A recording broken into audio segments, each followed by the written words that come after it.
আসসালামু আলাইকুম। এটেন বাংলা গ্রামগঞ্জের খবরে সবাইকে স্বাগত জানাচ্ছি। আমি অনামিকা হাসান পুনম। শুরুতেই সংবাদ শিরোনাম। কারিগরি ত্রুটিতে স্থগিত জাজিরা প্রান্তে পদ্মা সেতুর নবম স্প্যান বসানোর কাজ আবারও চেষ্টা চলবে কাল।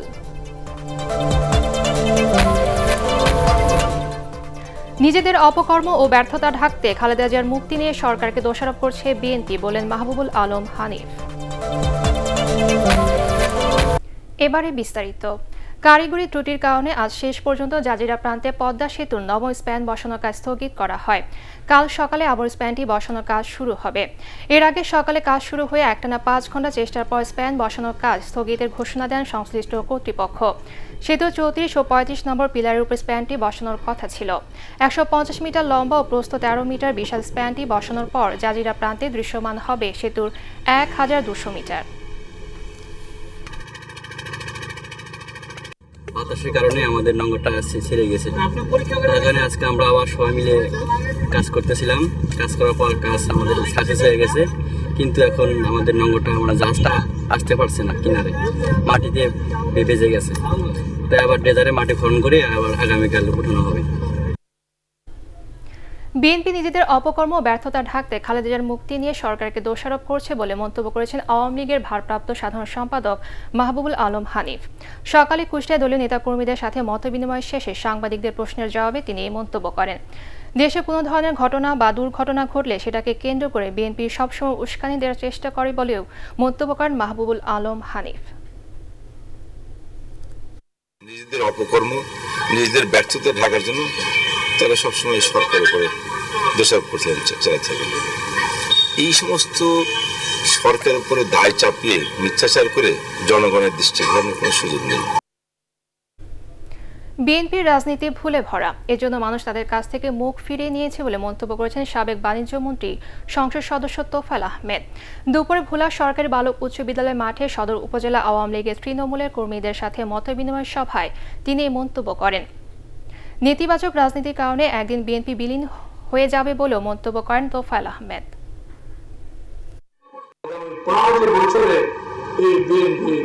বাংলাদেশের রাজনীতিতে মুসলিম লীগ, মুসলিম লীগ এবং বিলীন হয়ে যায়। রাঙামাটি বিলাইছড়িতে দুর্বৃত্তের গুলিতে নিহত আওয়ামী লীগ সভাপতি সুরেশ কান্তি তংচঙ্গা হত্যার ঘটনায় মামলার প্রস্তুতি চলছে। পুলিশ জানায় পরিবারের পক্ষ থেকে মামলা করা না হলে আজকের মধ্যে পুলিশ বাদী হয়ে মামলা করবে। সুরেশ কান্তি তংচঙ্গা হত্যার প্রতিবাদে বিলাইছড়ি উপজেলা আওয়ামী লীগের ডাকা 48 ঘণ্টার অবরোধ শেষ হওয়ায় নৌ ও সড়কপথে যান চলাচল শুরু হয়েছে। পাশাপাশি সার্বিক পরিস্থিতি নিয়ন্ত্রণে রয়েছে বলে জানিয়েছেন বিলাইছড়ি থানার ভারপ্রাপ্ত কর্মকর্তা।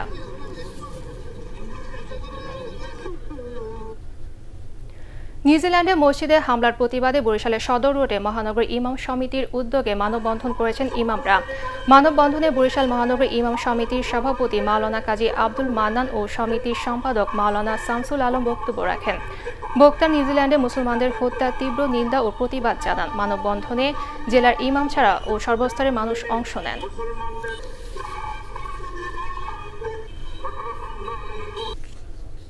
সাভারে একটি বহুতল ভবন হেলে পড়েছে। এই ঘটনায় ভবনের বাসিন্দাদের দ্রুত ভবন ত্যাগের নির্দেশ দেওয়া হয়েছে। খবর পেয়ে ঘটনাস্থল পরিদর্শন করেছেন পৌরসভার মেয়র আব্দুল গুনি। সাভার পৌর এলাকার তালবাগ মহল্লায় এই ঘটনা ঘটে। প্রত্যক্ষদর্শীরা জানায় বিকেলে হঠাৎ করে 6তলা ভবনটি পাশের একটি 6তলা ভবনের উপর হেলে পড়ে। এ সময় ভবনটির বাসিন্দা সহ আশেপাশে চরম আতঙ্ক দেখা দেয়।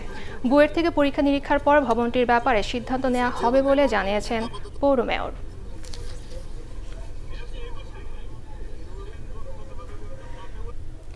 গাইবান্ধা স্বাধীনতা প্রাঙ্গণে শুরু হয়েছে 7 দিনব্যাপী এসএমই পণ্য মেলা। এসএমই ফাউন্ডেশনের সহযোগিতায় মেলা উদ্বোধন করেন জাতীয় সংসদের হুইপ মাহবুব আরা বেগম গিনি। মেলায় গাইবান্ধা, রংপুর, বগুড়া ও ময়মনসিংহ সহ দেশের বিভিন্ন জেলার ক্ষুদ্র ও মাঝারি শিল্প উদ্যোক্তাদের 63টি স্টল রয়েছে। এছাড়া প্রতিদিন সন্ধ্যায় রয়েছে সাংস্কৃতিক অনুষ্ঠান। আগামী 27 মার্চ শেষ হবে এ মেলা। ঠাকুরগাঁর পীরগঞ্জে অনুষ্ঠিত হলো পুষ্টিকর জিঙ্ক ধানের সম্প্রসারণ বিষয়ক মতবিনিময় সভা। হারভেস্ট প্লাস এবং ওয়ার্ল্ড ভিশন বাণী যৌথভাবে এর আয়োজন করে।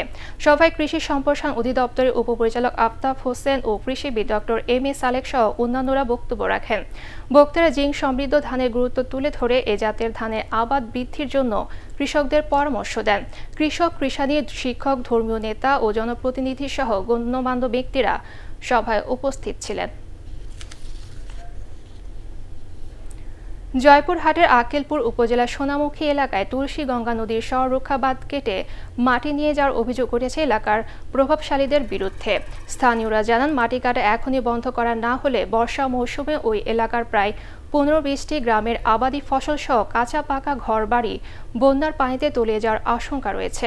বাঁধ কাটা বন্ধ সহ অভিযুক্তদের বিরুদ্ধে দ্রুত ব্যবস্থা নেওয়া হবে বলে জানিয়েছেন অতিরিক্ত জেলা প্রশাসক ইশরাত ফারজানা। শতভাগ পদোন্নতি সহ 11তম গ্রেডে বেতন পুনর্নির্ধারণের দাবিতে চুয়াডাঙ্গায় মানববন্ধন করেছেন প্রাথমিক বিদ্যালয়ের সহকারী শিক্ষকরা। সকালে চুয়াডাঙ্গা প্রেস ক্লাবের সামনেই মানববন্ধন অনুষ্ঠিত হয়। ঘণ্টাব্যাপী মানববন্ধন চলাকালে শিক্ষক নেতারা বক্তব্য রাখেন। পরে জেলা প্রশাসকের মাধ্যমে প্রধানমন্ত্রী বরাবরের স্মারকলিপি দেয়া হয়। হাজারো লালন অনুসারী ভক্তের পদচারণায় কুষ্টিয়ার ছেউরিয়ায় বাউল সম্রাট লালন শাহের দৌল উৎসব ও সাধুসঙ্গ চলছে। দুপুরে পূর্ণ সেবার মধ্য দিয়ে শেষ হবে এই উৎসবের বাউলদের সাধুসঙ্গ। আর মূলে মঞ্চে আলোচনা অনুষ্ঠান ও লালন গীতি চলবে 22 মার্চ পর্যন্ত। সেই সাথে থাকবে গ্রামীণ মেলা। সংস্কৃতি মন্ত্রণালয়ের সহযোগিতায় 3 দিনের আয়োজনে বুধবার শুরু হয়। এবারে দোল উৎসবে যোগ দিয়েছেন দেশ বিদেশের বহু মানুষ। ছুটে এসেছেন সাধু, গুরু, বাউল ও ভক্তরা। লালনের অনুসারীরা জানান, দোল পূর্ণিমায় বাউলদের মহোৎসব লালন সাইজি সবাইকে একত্রিত করে সত্য পথে চলা ও আত্মশুদ্ধির কথা বলতেন। দোল উৎসবটা সাইজি করে গেছে যেভাবে, আমরাও তার অনুসরণ করে এইভাবে। এর একটা মর্মভেদ আছে। বিভিন্ন উপকমিটি তারা এই অনুষ্ঠানকে সার্থক করার জন্য যার যার কমিটির দায়িত্ব তারা সঠিকভাবে পালন করে চলছে। আমরা আশা করি আগামী 20 মার্চ, 21 মার্চ এবং 22 মার্চ অনুষ্ঠেয় এই লালন সোনা উৎসব মুখর পরিবেশে অনুষ্ঠিত হবে। সনাতন ধর্মাবলম্বীদের উৎসব দোল পূর্ণিমা উপলক্ষে নারায়ণগঞ্জে আন্তর্জাতিক সংগঠন ইসকনের উদ্যোগে শোভাযাত্রা ও হোলি উৎসব পালিত হয়েছে। শোভাযাত্রাটি শহরের দেওভোগ এলাকার রাধা গোবিন্দ মন্দির থেকে বের হয়ে বিভিন্ন সড়ক ঘুরে পুনরায় দেওভোগ মন্দিরে গিয়ে শেষ হয়। শোভাযাত্রায় বিভিন্ন এলাকা থেকে শিশু সহ কয়েকশো নারী পুরুষ ভক্ত ও পুণ্যার্থী অংশ নেন। নানা আয়োজনে ভোলা অনুষ্ঠিত হলো জেলা পুলিশের বার্ষিক সমাবেশ ও ক্রীড়া প্রতিযোগিতা। ভোলা পুলিশ লাইন্স মাঠে অনুষ্ঠান উদ্বোধন করেন সংসদ সদস্য ও আওয়ামী লীগের উপদেষ্টা পরিষদের সদস্য তোফায়েল আহমেদ। পুলিশের অতিরিক্ত আইজি মুখলেসুর রহমান ও পুলিশ সুপার মোক্তার হোসেন সহ অন্যান্যরা এ সময় উপস্থিত ছিলেন। পরে ছিল সাংস্কৃতিক অনুষ্ঠান।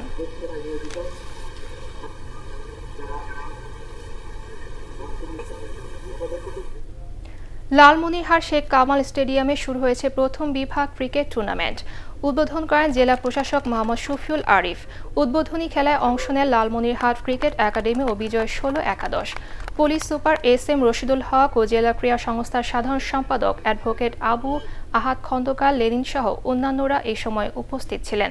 জেলা ক্রীড়া সংস্থার আয়োজনে টুর্নামেন্টে 8টি দল অংশ নিচ্ছে। দর্শক, পরবর্তী সংবাদ দেখার আমন্ত্রণ জানিয়ে এখনকার মতো শেষ করছে ATN বাংলার সংবাদ। ইউটিউবে দেখতে ব্রাউজ করুন www.youtube.com/ATN News এবং সাবস্ক্রাইব করে ATN বাংলার সাথেই থাকুন।